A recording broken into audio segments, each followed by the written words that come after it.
Section 3.4, linear programming.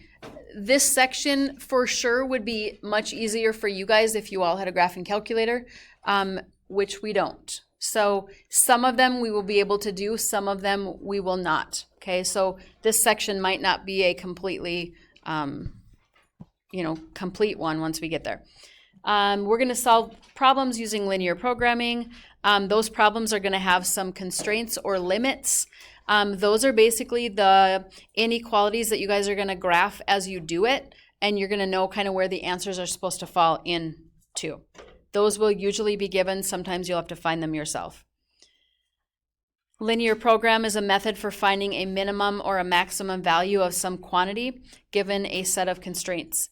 Like if you were designing something and you wanted to know how many items you'd have to sell to maximize your profit, things like that. These are the kind of problems that we're going to be working with at. So basically translating equations from just numbers into real life things is what this section pretty much does. Your feasible region is all points that satisfy all the constraints. Usually that's going to be a graph where you have a certain shape filled in, shaded, and then you'll be able to find the actual answer from that. The objective function is the quantity you're trying to maximize or minimize is modeled by this function. Sometimes they'll say P equals 2x plus 7, or give you an equation of some sort. That's like your profit equation. The one that we're going to do that is the application question. You have to come up with that on your own, which makes it a little bit harder. Graphs on these are oftentimes parallel lines. The vertex principle of linear programming, if there's a maximum or minimum value of the linear objective function, it occurs at one or more of the vertices of the feasible region. That's like vocab words all mixed on together, like all at one time. So we're going to look at that more in an individual basis, and then I think it'll make more sense. So we'll get to that here in a second. Okay, so you probably want to write one of these down. If not, you can look at it later, I guess. What point in the feasible region maximizes P for the objective function? P equals 2x plus y. So if this was a profit equation, it would be profit equals 2x plus y. They give us that, and we're going to actually use that later. You don't just go and put that on the graph right away. Okay, that's something that we'll use later. The test points are going to be A, B, C, and D, and it's kind of like this is a multiple choice question. So those are going to be what we choose our answer from. Usually you don't have that either. And then your constraints is where you start. So I'm going to kind of just put the constraints up there right now. On this one, they give us the constraints. So what we're going to do is we're going to graph them on a piece of graph paper. We're going to kind of try to figure out where those things kind of overlap. And then we'll choose one of those test points that they give. And I'll talk more about the test points in a little bit. So I'm going to just go to the graph paper so you can just see that.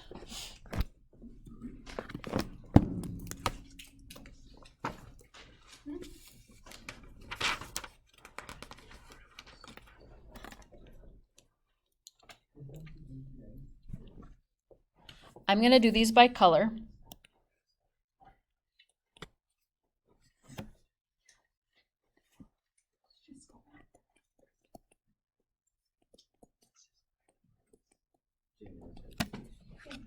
Okay, so here's the first constraint that you have. X plus 2y less than or equal to 5. So we don't know how to put this on the graph paper yet, so we will solve for y.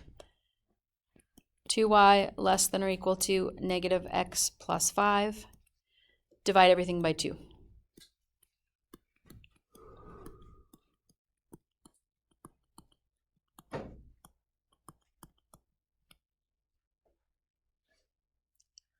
And then we will graph that.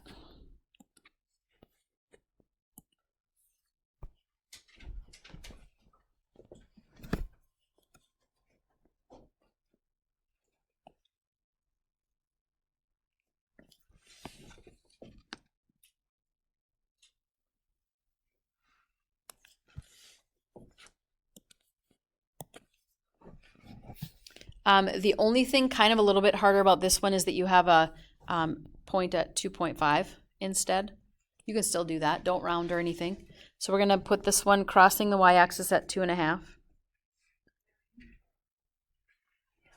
And then how do you do the slope from there then? Do you go on the lines or in between the lines?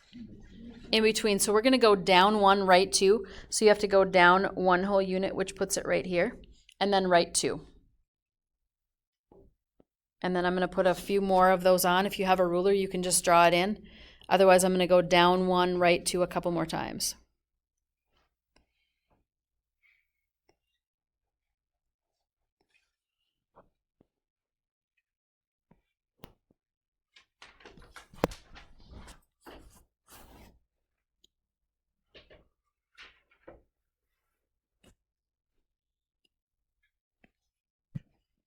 It is a solid line because of the equals. Now, if you're doing this one with me, don't shade. I'm going to shade, but I'm going to show you what it kind of looks like at the end. So where would I shade for this line? Okay, so I'm going to do that. And again, don't do any shading yet. You'll see why in a minute. Now I'm going to go to the next one. I'm going to do a different color. The next one was x minus y less than or equal to 2.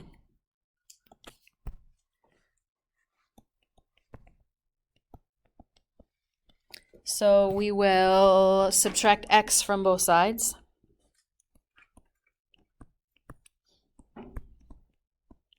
And divide by -1.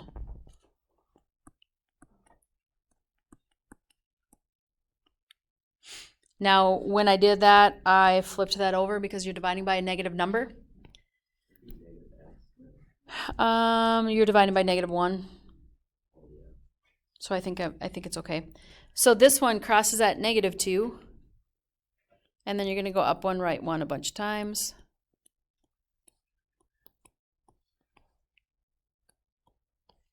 And it's solid because of the equals.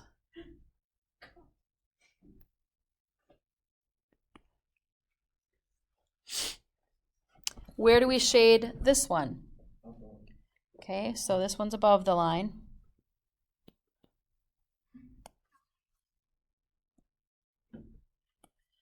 Okay, then they also have x-axis and y-axis on there as well.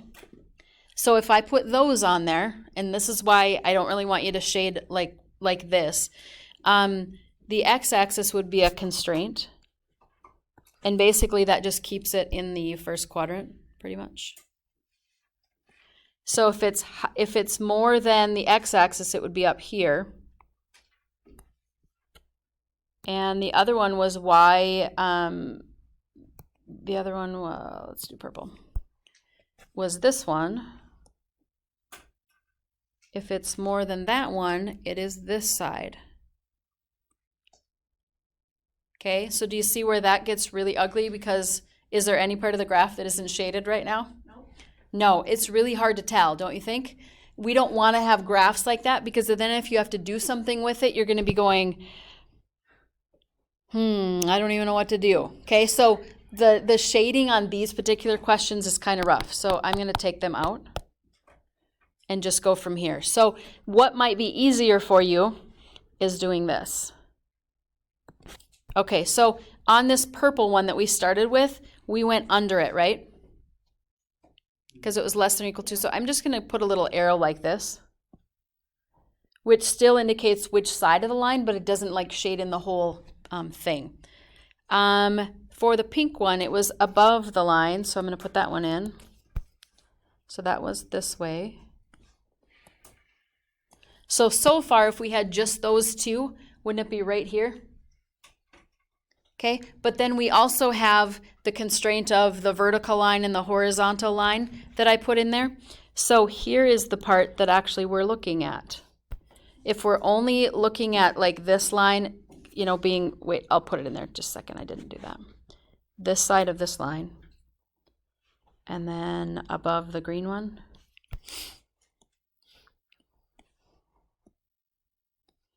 It would be in here, right here. Okay, so once you know kind of what shape you are looking at, using those, that's getting somewhere. And then it's not a super big mess. Now, what I want you to do then is once you have your feasible region, which is what we just found, I want you to name the ordered pairs like this. So I want you to name this one 0, 0. This one is 2, 0. This one right here, 3, 1. So basically all the vertices of this particular shape. This would be 0, 2.5. Okay, so you're only naming the vertices of the shape of the feasible region. Now, what we're going to do is that equation they gave us at the beginning, the P equals equation, we're going to start plugging some numbers in. P equals 2x plus y. Okay.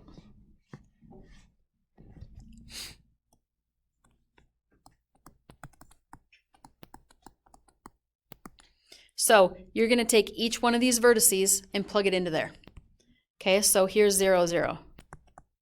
And I'm just going to plug it in. I'm just going to get the answer. I'm not going to show you what I'm doing here. 2 times 0 plus 0. 2 times 0 is 0. 0 plus 0 is 0. So P equals 0. What would 2, 0 be if I plug it in? 4. 2 times 2 is 4. 4 plus 0 is 4. Then I'm going to plug in my 3, 1. 2 times 3 is 6. 6 plus 1 is 7. And then my last one, 0, 2.5. That one would be 2.5. What's the highest number? This one right here.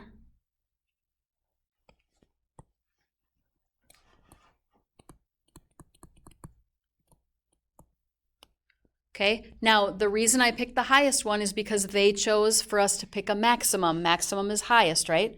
What if they chose minimum? What would it be? Then you'd go 0, 0. Well, if you kind of put this into perspective, like if I was trying to sell something, I would get the most profit out of 3 and 1. So whatever those items were, those 2 items that you were selling, 3 of this one, 1 of the other, that would get you the most profit that you can get. And that's kind of what they're trying to show you. If they were trying to minimize, well, to minimize it would be like to not sell anything on this one, right? Which doesn't make a whole lot of sense. So when you're looking at it, they're going to give you something you actually have numbers for, but that's kind of what they're doing. Now, somebody last hour said, couldn't we have just plugged those choices into that equation? Was anybody thinking about that? Okay, if it was a standardized test, I would go, yes, that is what you do. Because basically you're kind of going around what you really need to do and just plugging them in. But they don't give you your choices for any of them, so that's why I didn't just go directly to that. So if it was a standardized test, you would plug them in and you would pick 7 and everybody would get it right. But they don't give you those, so that's why I kind of showed you what to do. So just backing up, I'm going to tell you what you did on this one and how you can get to the answer just using steps. So step number 1, graph. So graph those constraints that they give you without shading. Kind of use arrows instead. Step number 2 was substitute in, or find the vertices. Let's do that first. Find vertices.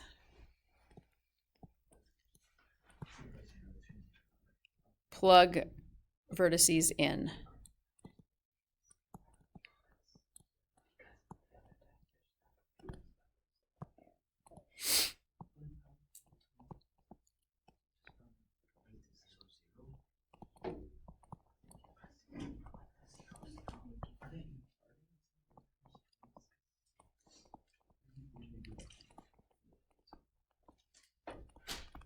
Okay, so here's my little steps.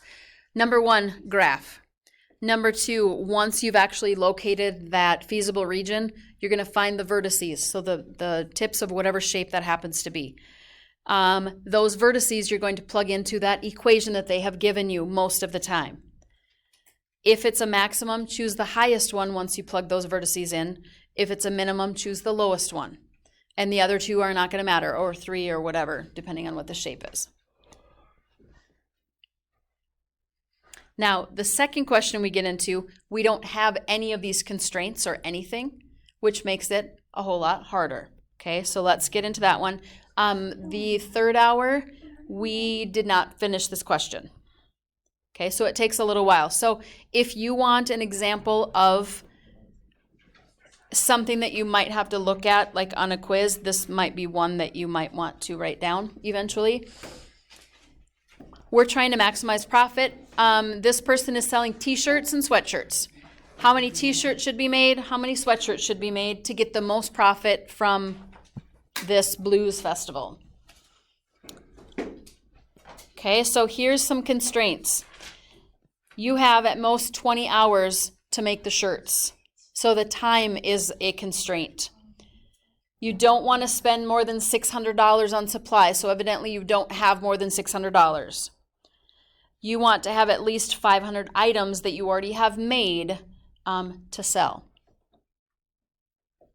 Okay, so those are some time constraints, some money constraints, and then how many items are you looking to sell? If you only had 100 items, it probably wouldn't be worth your time because you would sell out right away and then you'd be sitting there. So how is this going to be worth sitting there selling these items? And then the next two things they actually have on the t-shirts in the picture, the colored t-shirts. So we'll kind of go into those as well.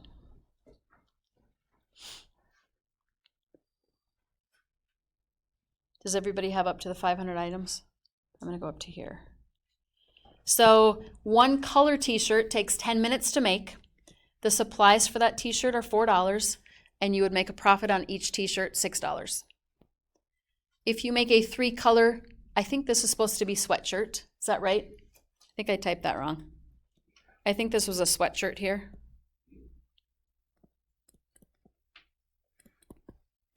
A 3-color sweatshirt takes 30 minutes to make. The supplies for that sweatshirt cost $20, and the profit on each sweatshirt is also $20. So we need to kind of take all the constraints and all this information and put it kind of into a table, and then we'll be able to form our constraint equations from there. Some people may not need the table to form those constraints, but I'm going to put it in a table just so you can kind of see where all these numbers are coming from, and then we'll form the equations.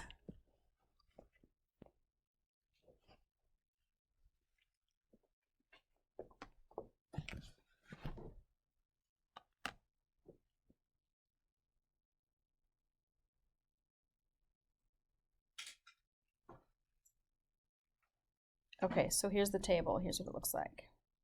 Here's some questions that we're going to answer by the time we're done. How many t-shirts? How many sweatshirts to maximize profit? How much profit is there? So how many minutes did it take to make a t-shirt? 10 minutes. So every single t-shirt that you make, it takes 10 minutes for you to make it. So that would be 10x. This particular table says we're going to have X's as t-shirts, Y's are going to be sweatshirts. How long did a sweatshirt take to make? 30. So 30Y. And then the total amount of time that was given up there, was it 20 hours or what was it again? 1,200 minutes. Yep, it's going to be up here where it says 20 hours to make the shirts. That's where that number's coming from. So here it would be 20 hours turned into minutes would be 1,200.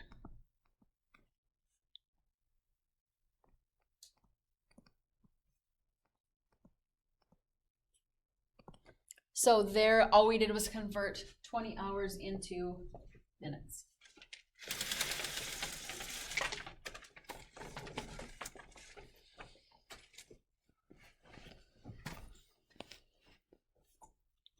Now, do we know how many t-shirts we're going to sell? No, that's kind of always an unknown, right? So I'm going to put an X in there. Do we know how many sweatshirts we're going to sell? Nope. But how many total items did they want to do? Let's see. 50. Did I have 500 up there? That was another typo. Sorry. I did all of these yesterday. I'm going to change this to 50. Sorry about that.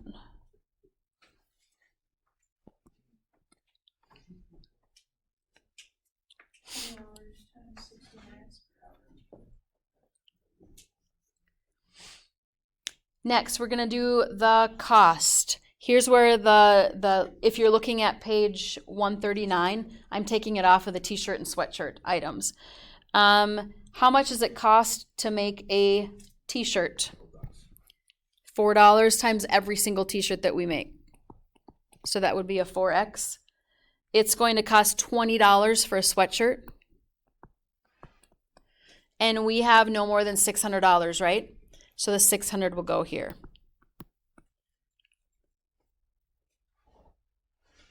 How much are we going to make on every t-shirt? $6. And we're going to make, was it 20 for the sweatshirts? And here we don't know the total, do we? But we can add those together at the moment and just say it is 6x plus 20y. So my profit equation is going to be 6x plus 20y when we eventually get to use that. Okay, so I'm going to leave that there for now. Now we're going to turn this table into our written constraints that we need. Okay, now everything on like the t-shirt, sweatshirt columns, we're going to add those together, but they're not going to equal the numbers on the right because they're inequalities, because we don't have just equals. We have like certain things. So the first one's going to be 10x plus 30y, and the 1200, do we have more than 1200 minutes or under 1200 minutes? Under. For the time, you can't go over because you only have a certain number of minutes. So the first one's going to look like this. 10x. Okay, I must be pushing a button here.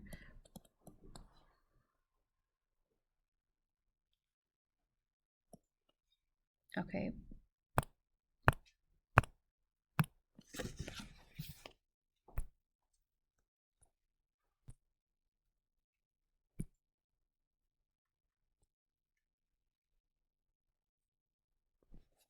Okay, now we have our color back. 10x plus 30y, and I'm just taking these from the table, and it has to be under 1200 minutes. And that's like that 20 hours they were talking about. We don't have more than 20 hours to make them. We have under 20 hours to make them. The next one was just our x plus y and 50.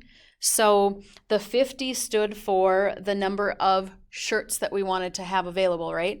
Can we do over 50 or not? Yes. Okay, so when you're looking at it, we want to sell more than those 50. So x plus y greater than or equal to 50. Do we have more than 600 or less than 600 or equal to $600 to spend? No more than, so it would have to be under it, right? So we're going to go 4x plus 20y has to be under that $600. And then, of course, you're going to have your x greater than or equal to 0, your y greater than or equal to 0, because you can't sell negative numbers of t-shirts. Okay, so even though those are there, you can write them, or when you graph them, just assume that they're there. So we need a positive number of t-shirts and a positive number of sweatshirts. Okay, there's a lot going on to find out what those constraints are. Now, this would be definitely one of those things where you're not going to want a shade in there until you kind of know where all of them are going to intersect each other. So we are going to put all of these on a piece of graph paper. This is going to be a little bit more unique for us because we don't have the calculators just to type them on. Okay, so let's go to the graph. This one I'm going to make a little different. It is only in the first quadrant, is it not? Because you're talking about t-shirts and sweatshirts. You can't go under that. So here I'm going to do like this.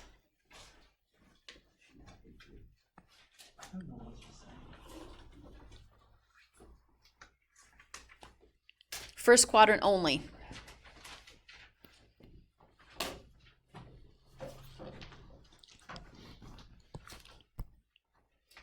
Now I'm going to write these on here again so I don't have to keep going up and back.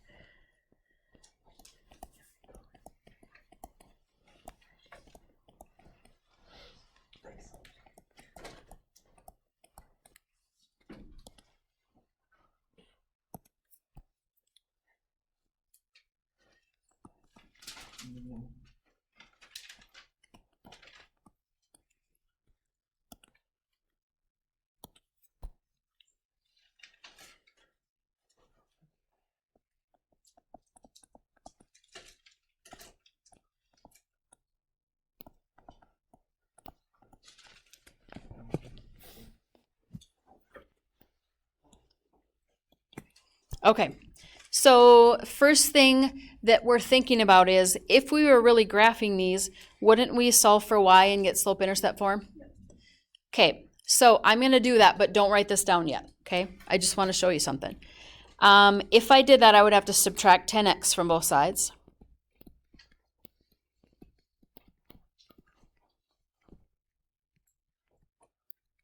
And then I would have to divide by 30.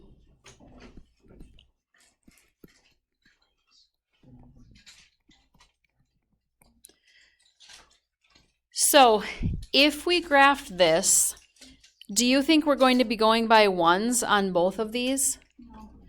No. So if we go by, for instance, 5s on the x and 10s on the y, how would you do a down 1, right 3? Wouldn't be easy to do, right? So on this one, since we don't have graphing calculators, I'm going to go back to the beginning because we don't really need this. It's not going to be beneficial for us. What we're going to do is we're going to find the intercepts instead, okay? Which is going to be far easier than solving for y and trying to put it on there. Okay, so think back to how you find x and y intercepts. What do you get when x is a 0? What do you get when y is a 0? We're going to just plug them in. Okay, so if I plug a 0 in for the x, how would you solve 30y equals 1200? What would it be? Divide by 30, so you'd get 40. So you're going to graph the order pair 0, 40. That's easy. Okay, if you plug a 0 in for the y, you get 10x equals 1200. What do you get there? 12. Divide by 10, or would you get 120? 120? So you would be graphing the order pair 0, 40, so you'd be going 40 up on the y-axis, 120 on the x-axis. I'm not going to put them on there yet because I don't know how far out we need to go to get all of these on the same one. Okay, but I'm going to do the same thing on the next one. X's and Y's. So if I plug in a 0 for the x, don't I get 50? If I plug a 0 in for the y, don't I also get another 50? And then I need to do the one in orange. Okay, so x and y, 0, 0. If I put a 0 in for the x, I get 20y equals 600. What would that be? 30? Is that right? If I plug a 0 in for the y, I get 4x equals 600. Is that like 150? I think. Now we need to kind of figure out what our x and y units are on the graph. So the x-axis was t-shirts. The y-axis was sweatshirts.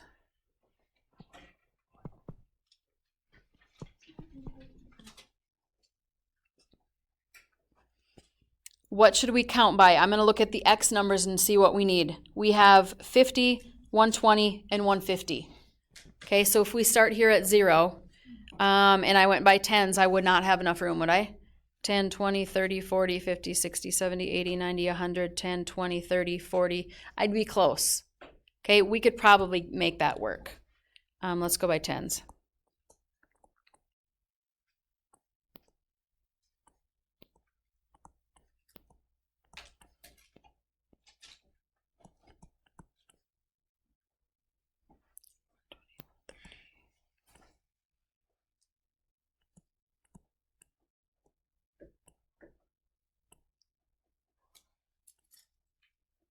Okay, I kind of added a couple extra there. I think I had to cut the graph paper to make it fit on here anyways. You guys might have enough room. For sweatshirts, that's the Y part. We have a 30, we have a 50, and we have a 40. Could we go by tens on that one? Yeah. Could we go by fives if we wanted? We could go by fives too, okay?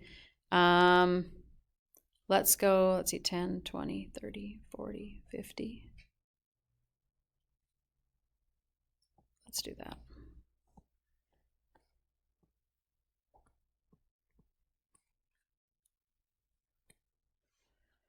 Now I'm going to plot these ordered pairs on here. So 0, 40, that's this one. And I'm going to do the colors that I'm doing. And then I have 120, 0. right here. And then I'm going to connect those two. You should use a ruler.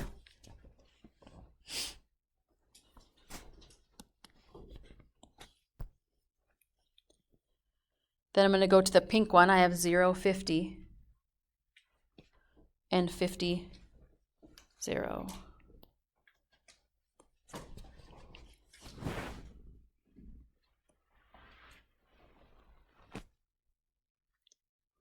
And I haven't done like which side I'm supposed to shade it all yet. And then I'm going to go to the orange one. 0, 30, and 150, 0. That's the one where I have to kind of extend out a little bit.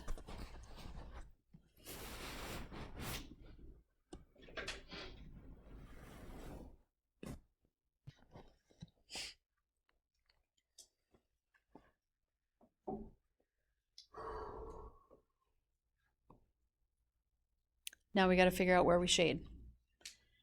Okay, so on the first one, it was under the orange one, right? I'm just going to go by what I'm kind of doing here. So I'm going to put a little arrow going this way. For the pink one, it was over the line.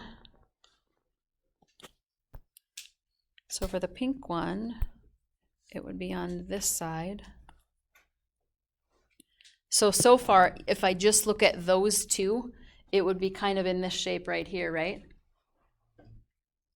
Does that make sense with the other one? I don't have that other one up there. Was it less than the line, the purple one that I had? Okay, so that one would also be under it. So it would be this side. Oh, that just like moved, didn't it? Or it just turned the outline. Okay.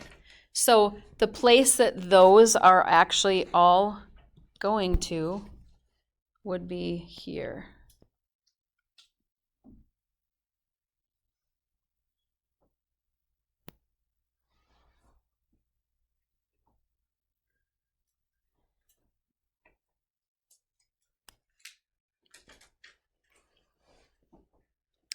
So this is the feasible region of answers that we have. So we graphed them, we colored our region in, now we need our vertices. Okay, now the only one that I'm gonna think it might be hard to find is this one because I didn't use a ruler. So we're gonna do the ones that we know for sure, and then we're gonna see if that one even is close. I wasn't very close for third hour, but we'll see what we get. This ordered pair right here is 120, or yeah, 120, 0. I'm talking this one right here. This one right here is 50, 0. This one right here, I'm going to look in the book because, again, I didn't use a ruler. We got to find that one. And then we also have to find where this one crosses right here.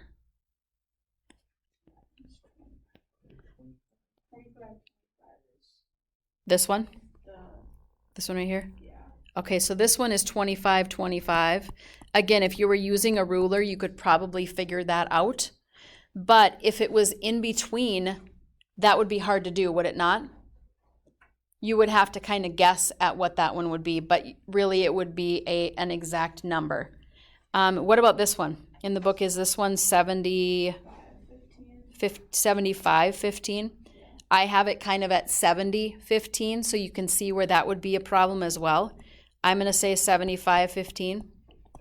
Again, I didn't use a ruler, so they don't look like they're exact. Now what would we do? Plug them into that equation that we wrote at the beginning. Okay, so what was that again? 6x plus 20y.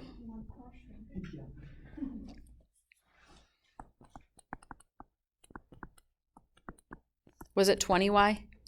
Okay, so my vertices that I had were 50, 0, 150, 0, was it 25, 25? And 75, 15. Not 150? Okay, did I do that one wrong? I just wrote it wrong, okay. This was 120.0. Now we plug those ordered pairs into this equation that I just wrote down. So this first one would be 300. So basically what that means is you sold 50 t-shirts and no sweatshirts, you would make $300. Okay? The next one, if you sold 120 t-shirts, you would make, what is that, $720? $720. 25 and 25 would put you at 6 times 25 plus 20 times 25, $650. And then 75 and 15, 6 times 75 plus 20 times 15 is 750. Okay, so which one makes you the most money? This one right here.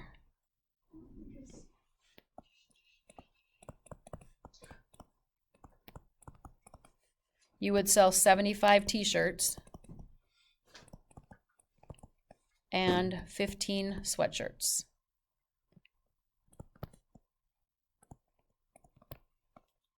So will there be a question like this on the quiz? Only if the constraints were probably there. I haven't thought that far ahead. Online it'll say that there's a quiz for Thursday, but we didn't even get through this question for third hour. So the quiz is probably no longer Thursday. It's probably going to be like Monday when you come back. But when we get to it, you'll know. Okay, so I'll be specific about what is going to be on the quiz. This one I'd say probably is not going to, just because that takes a long time to do. Now, if we could just type that stuff in our calculators, we wouldn't have had to go through all that, right? The calculator would have had the equations. You would have had to decide out what that feasible area is, because my calculator doesn't do less than or equal to's and things like that. You would have to kind of do a little bit of it, but at least you kind of got to that point. So tomorrow we're going to use class time to work on that assignment right there. Okay, so you can start it. You should be able to do the ones with the ordered pairs, right? If you want to do a few of them ahead of time, go ahead. You don't have to do the whole thing because you'll have the whole entire hour to work on it.